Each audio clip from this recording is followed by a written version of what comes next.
Hello friends, welcome to my YouTube channel. ಇವತ್ತಿನ ವಿಡಿಯೋದಲ್ಲಿ reserve bank of India ನೇಮಕಾತಿ 2024ರ ಮಾಹಿತಿಯನ್ನು ನೋಡೋಣ. ಹುದ್ದೆ ಹೆಸರು ಆಫೀಸರ್. ಒಟ್ಟು ಹುದ್ದೆಗಳು 94 ಹುದ್ದೆಗಳು.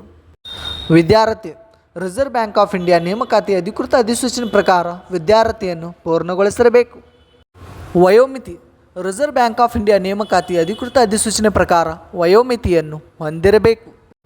ಅರ್ಜಿ ಶುಲ್ಕ ಅರ್ಜಿ ಸಲ್ಲಿಸುವ ಅಭ್ಯರ್ಥಿಗಳಿಗೆ ಯಾವುದೇ ಅರ್ಜಿ ಶುಲ್ಕ ಇರುವುದಿಲ್ಲ. ವೇತನ ಶ್ರೇಣಿ ರಿಸರ್ವ್ ಬ್ಯಾಂಕ್ ಆಫ್ ಇಂಡಿಯಾ ನೇಮಕಾತಿ ಅಧಿಕೃತ ಅಧಿಸೂಚನೆ ಪ್ರಕಾರ ಮಾಸಿಕ ವೇತನವನ್ನು ನಿಗದಿಪಡಿಸಲಾಗಿದೆ. ಆಯ್ಕೆ ವಿಧಾನ ಅಭ್ಯರ್ಥಿಗಳನ್ನು ಆನ್ಲೈನ್ ಪರೀಕ್ಷೆ ಮತ್ತು ಸಂದರ್ಶನ ಮೂಲಕ ಆಯ್ಕೆ ಮಾಡಲಾಗುತ್ತದೆ. ಪ್ರಮುಖ ದಿನಾಂಕಗಳು ಆನ್ಲೈನ್ನಲ್ಲಿ ಅರ್ಜಿ ಸಲ್ಲಿಸುವ ಪ್ರಾರಂಭ ದಿನಾಂಕ 25/7/2024. ಆನ್ಲೈನ್ನಲ್ಲಿ ಅರ್ಜಿ ಸಲ್ಲಿಸುವ ಕೊನೆಯ ದಿನಾಂಕ 16/8/2024.